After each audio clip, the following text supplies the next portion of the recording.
चुनाव आयोग को जरूर का घेराव जरूर किया जाएगा, सड़क पे किया जाएगा, संसद में आवाज़ उठाई जाएगी, लेकिन चुनाव आयोग पर हम सवाल करते रहेंगे जब तक चुनाव आयोग निष्पक्ष चुनाव नहीं कराता, जब तक चुनाव आयोग में कुछ बदलाव नहीं होते। मुझे लगता है कि हम इस जो वोटर अधिकार यात्रा हमने जो निकाली थी, उस यात्रा में हम जीत गए थे, लेकिन सबसे बड़ी चूक यहाँ पर हो गई कि हमने इलेक्शन कमीशन में बदलाव को लेकर के कोई बड़ा प्रोटेस्ट नहीं किया। हमने जनता को तो ये बता दिया कि आपकी वोट चोरी हो रही है, लेकिन इलेक्शन कमीशन वोट चोरी कैसे ना होने दे उस पर हमने थोड़ा ध्यान नहीं दिया। मुझे लगता है आगे से पार्टी को, जनता को, नेताओं को इस पर ध्यान देने की जरूरत है। आप मानती है बिहार में गड़बड़ हुई है? बिल्कुल गड़बड़ हुई है, ये तो सरेआम खुलेआम है। जब राहुल गांधी जी प्रेस कॉन्फ्रेंस करके आपको प्रूफ दे सकते हैं, एक एक व्यक्ति के नाम के साथ साथ, एक एक व्यक्ति के आईडी के साथ आपको बता सकते हैं कि किस किस का वोट काटा गया, किस किस को के 5-5, 6-6 वोट। ब्राजील की मॉडल बुला करके भारत में ये वोट डलवा देते हैं, यहाँ से दिल्ली से बस भर भर के ले जाते हैं बिहार के अंदर।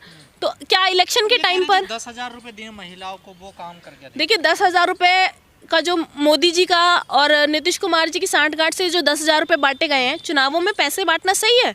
और ये पता होने के बाद भी कि 10-10 हज़ार रुपये महिलाओं को बांटे गए हैं, क्या ये 10,000 रुपये पूरी ज़िंदगी महिलाओं के काम आएगी? नहीं आएगी। अगर उस 10,000 को लेकर के किसी महिला ने बिहार के अंदर मोदी जी और नीतीश कुमार को वोट दिया है, तो आने वाले समय में उनके बच्चों का भविष्य शून्य है।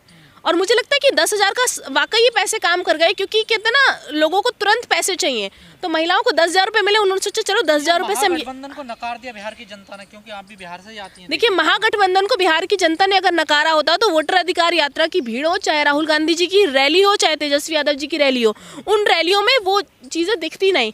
अरे वोट प्रतिशत ज़्यादा है और वोट इतने कम आ रहे हैं, क्यों? क्योंकि वोट चोरी की है इन्होंने। और आप ये देखिए एक नई चीज़, 1-1 लाख, मतलब 6-7 कैंडिडेट इनके ऐसे हैं जो 1-1 लाख वोटों से जीते हुए हैं। तो ये 1 लाख का आंकड़ा भी फिट है क्या इलेक्शन कमीशन में? ये भी बहुत बड़ा सवाल अपने आप में है। जनता को समझा नहीं पाया महागठबंधन। देखिए जनता को समझ में सारी चीज़ें आई, महागठबंधन समझा भी पाया, यात्राएं निकली, लोगों को समझ में भी आया कि वोट चोरी है, पर लोग क्या करें जब इलेक्शन कमीशन ही निष्पक्ष नहीं है, जब वोट तो लोग देकर आ रहे हैं इंडिया गठबंधन को, अब जहाँ वो एनडीए में रहा है तो इसमें इलेक्शन कमीशन का दोष है ना, जनता का क्या दोष है? बिल्कुल ईवीएम में गड़बड़ी है। अगर मोदी जी कह रहे हैं कि ईवीएम में गड़बड़ी नहीं है, विपक्ष झूठे आरोप लगाता है, मोदी जी बार बार ये बयान देते रहते हैं, तो एक बार बैलेट पेपर से चुनाव करा लीजिए, क्योंकि राहुल गांधी जी जब भी आरोप लगाते रहे हैं कि ईवीएम में गड़बड़ी, वो प्रूफ देते हुए आ रहे हैं, और बिहार चुनाव का भी प्रूफ आपके सामने थोड़ी दिनों में रख दिया जाएगा। राहुल गांधी ईवीएम के खिलाफ कोई यात्रा क्यों नहीं निकाल रहे हैं? जिस तरह से 2 यात्राएं करी गई हैं, ईवीएम मुद्दा नहीं रहा है। देखिए ईवीएम मुद्दा रहा है। वोटर अधिकार यात्रा जो निकाली गई थी वो इसलिए निकाली गई थी कि आपके वोटों का हनन हो रहा है, एसआईआर के नाम पर हो, चाहे वो ईवीएम हैक करके हो, चाहे वो दलितों पिछड़ों का वोट काट करके हो, चाहे बाहर से लोगों को बुला करके हो। लोकतंत्र का सबसे बड़ा अधिकार है वोट देना, और उसका हनन जब होता है तो वोटर अधिकार यात्रा निकाली जाती है। उसका नाम बेशक वोटर अधिकार यात्रा हो, पर ईवीएम के खिलाफ ही वो यात्रा थी। तो क्या आप विपक्ष करेगा इसमें, जैसे आप गड़बड़ धांधली की बात? देखिए अब तो मुझे लगता है कि सड़कों से संसद तक प्रदर्शन होगा, और आम जन जो जाग चुका है वो भी, और मुझे लगता है इसकी लहर भी बिहार से निकलेगी कुछ दिनों में। मुझे लगता है बिहार के अंदर युवा जागृत होंगे तो वो प्रदर्शन करेंगे, और करना भी चाहिए। अपने वोट के लिए हमें लड़ना चाहिए, एक एक वोट कीमती होता है। जैसे वैसे इतने वोटों का हनन करके ये लोग सत्ता की कुर्सी पर बैठ रहे हैं, तो यात्राएं निकालनी चाहिए, प्रदर्शन करने चाहिए, और सरकार से इलेक्शन कमीशन से सवाल पूछने चाहिए। जब आप लोग ऐसी बातें करते हैं तो भाजपा के लोग कहते हैं कि ये जो है भड़काने का काम कर रहे हैं युवाओं को। देखिए भड़काने का काम तो टीवी चैनल डिबेट पे बैठ के इन्होंने कितना किया, बिहार चुनाव की बात हो या वैसे हो, जब भी टीवी डिबेट पे बैठते हैं भड़काने का काम ये लोग करते हैं। दलित पिछड़ों आदिवासियों के क्या हालात इन्होंने कर दिए देश के अंदर, ये हमने देखा है। एक विशेष समुदाय के, एक विशेष धर्म के लोगों को टारगेट करते हैं ये लोग। तो ये जो कहते हैं विपक्ष इस तरीके की चीज़ों को करता है। विपक्ष तो हमेशा साथ लेकर चलने की बात करता है, निष्पक्ष चुनाव की बात करता है। अगर निष्पक्ष चुनाव होते हैं, नरेंद्र मोदी जी जीत करके आते हैं, तो इसमें विपक्ष को क्या दिक्कत हो सकती है? लेकिन नेता प्रतिपक्ष होने के बाद अगर राहुल गांधी जी कह रहे हैं कि वोट चोरी हो रही है, तो वो सिर्फ अपनी बात नहीं करते, वो करोड़ों लोगों की बात करते हैं, इस भारत देश के करोड़ों लोगों की बात। बिहार में एसआईआर का विरोध हुआ, लेकिन उसका कोई असर नहीं दिखाई दिया। चुनाव आयोग पूरे देश में अब एसआईआर करा। देखिए यही चूक हुई है। मुझे लगता है कि हमने विरोध करा, हमने जनता को बताया, जनता ने विरोध किया, लेकिन उसका आउटपुट नहीं निकल पाया। इलेक्शन कमीशन ने उस पर कोई एक्शन नहीं लिया, एसआईआर को रोका नहीं गया, इन्होंने अपनी मनमानी करी। तो देश में तानाशाह की सरकार है, और इस तानाशाह की सरकार ये चाहती है कि आने वाले समय में संविधान बदल करके तानाशाह हो जाए और अपने रूल बनाए, अपने अकॉर्डिंग चीज़ें करें। प्रशांत किशोर ने कल बड़े आरोप लगाए पैसे को लेकर कि पैसे का चुनाव हुआ है। देखिए प्रशांत किशोर जी हो चाहे कोई भी हो, चुनावों के अंदर भारतीय जनता पार्टी ने दिल्ली में पैसे बांटे, बिहार में पैसे बटे, जैसे ही चुनाव पास आते हैं, इनकी सरकार है, खूब पैसा है, हमारे टैक्स का खूब सारा पैसा है, उसे देकर दूसरे राज्यों में वोट लेते हैं, फिर हमारे टैक्स के पैसे से दूसरे राज्यों में वोट लेते हैं। तो जिस राज्य से पैसे लेते हैं उस राज्य में विकास तो करते नहीं है। वोट लेने के लिए मोदी जी हमारे पैसों का, जनता के टैक्स के पैसों का इस्तेमाल करते हैं। तो क्या लोकतंत्र की हत्या हुई है बिहार में? लोकतंत्र तो खत्म करने की पूरी साजिश हो चुकी है। मेरे को लगता है 50% लोकतंत्र को खत्म करने की ये बड़ी साजिश ये भारतीय जनता पार्टी उनके तमाम नेता मिलकर के कर चुके हैं। क्योंकि अगर ये वोट चोरी करते हैं और उस वोट चोरी से कोई नेता जीत कर आता है तो वो भी उतना ही जिम्मेदार है जितना पार्टी का अध्यक्ष जिम्मेदार हो, जितना पार्टी की शीर्ष नेतृत्व जिम्मेदार हो। या विपक्ष काम नहीं कर पा रहा ठीक से? देखिए, विपक्ष काम कैसे नहीं कर पा रहा? बिहार के अंदर जो यात्राएं हुई उसमें जो भीड़ आई, चाहे वो भारत जोड़ो यात्रा हो, जमीन पर समर्थन था, तो क्या वोट नहीं मिलेंगे? लेकिन वोट नहीं आ रहे, क्यों? क्योंकि ईवीएम मशीन फिट है, वोट्स कन्वर्ट कर दिए जाते हैं। और सोशल मीडिया पे कई रील वायरल है। आप, मुझे याद है कि एक पत्रकार ने स्टिंग ऑपरेशन किया था SIR के नाम पर, कैसे धांधली करने वाले हैं उस पर कार्रवाई कर दी जाए। तो या तो आप सच बोलिए, और सच बोलेंगे तो कार्रवाई हो जाएगी, कार्रवाई के लिए तैयार रहिए, या तो फिर आप झूठ को एक्सेप्ट करिए और घरों में बैठे रहिए। तो जनता के ऊपर है। ये कह रही है, जो विपक्ष आरोप लगा रहा है, ये हारने की बौखलाहट है इन लोगों की। देखिए, हार गए तो अब ये इस तरह के आरोप लगा रहे हैं। देखिए, बिहार में हारने का कोई मतलब ही नहीं था, क्योंकि ना तो नीतीश कुमार जी कितनी साल सरकार देख चुके हैं, कोई मतलब है, और बिहार की जनता कभी भी भारतीय जनता पार्टी को एक्सेप्ट नहीं करती, क्योंकि बिहार की जनता बहुत समझदार है। वहाँ से राजनीति की शुरुआत होती है। लेकिन बिहार जीत गए ये लोग, इतने बहुमत से जीत गए जितनी इनको खुद भी उम्मीद नहीं थी। तो इन्होंने ईवीएम मशीन को हैक किया, क्योंकि ये जानते थे कि इस बार बिहार का चुनाव हाथ से जा रहा है। अगर बिहार चला गया तो आने वाले समय में यूपी भी हाथ से जाएगा, इसलिए इन्होंने बिहार चुनाव को लूटा। आने वाले समय में और भी चुनावों को लूटेंगे। इनकी तो बात ठीक होगी ना, उन्होंने कहा 25-30 में महागठबंधन सिमट जाएगा। देखिए, उन्हीं की बात सच हो गई। देखिए, वही तो बात है ना, प्रिडिक्शन इतनी एक्यूरेट हो जाती है इनकी कि अगर भारतीय जनता पार्टी के नेता कोई डेटा दे दें कि ये इतने पे सिमट जाएगा, ये आंकड़े हमारे आ रहे हैं, चाहे चाणक्य जी बोल दें, जिनको अमित शाह जी कहते हैं, तो इनके आंकड़े इतने सटीक बैठ जाते हैं। तो ये हैरानी की बात है कि ऐसा ईवीएम फिट किया जाता है कि जो आंकड़े इनको पता होता है पहले से किसके कितने आने वाले हैं, वही आंकड़े ये पब्लिक में देते हैं। तो गलती हुई ना। देखिए, टिकट को लेकर आमने सामने भी कई जगह सीट पे खड़े करने पड़े। देखिए, महागठबंधन ने सीट सर्वे करके दिए थे, और मुझे नहीं लगता कि सीट्स की वजह से ये रिजल्ट आए हैं। रिजल्ट में बहुत बड़ा उलटफेर है, और ये सिर्फ और सिर्फ भारतीय जनता पार्टी की वोट चोरी की वजह से है। फूट पड़ी है, इसको कैसे देख रही हैं आप? क्या कोई, देखिए, ये तो उनका निजी मामला है, परिवार के अंदर क्या है, कौन सही है कौन गलत, इस पर कोई टिप्पणी नहीं करेंगे।